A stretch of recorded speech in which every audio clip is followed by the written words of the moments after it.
As followers of Jesus living in a sinful, fallen world, we are surrounded by so many things that are controversial and so many things that we know are just wrong. What do we do about abortion? What do we do about radical LGBT activism in our schools? What do we do with the attack on our religious freedoms?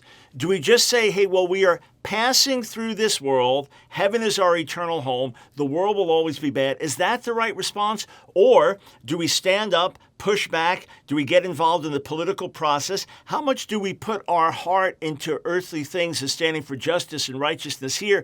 How far should we go being involved in the culture wars?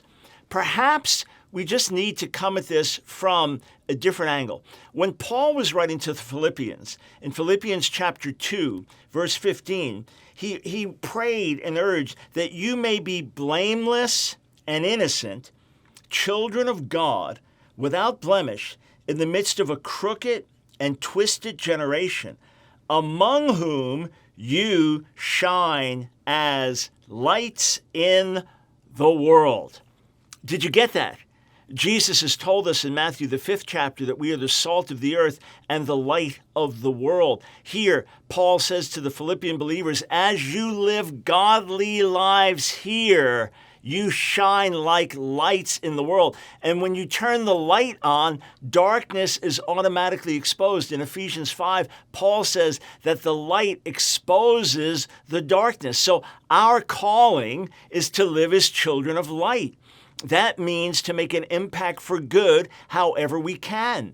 That means to use the tools at our disposal as godly children, as people of God, as those who walk in light, as those who are blameless and innocent, that we should use the tools we have to make a positive difference. The Great Commission is to go and make disciples. And my simple question is, how do disciples live?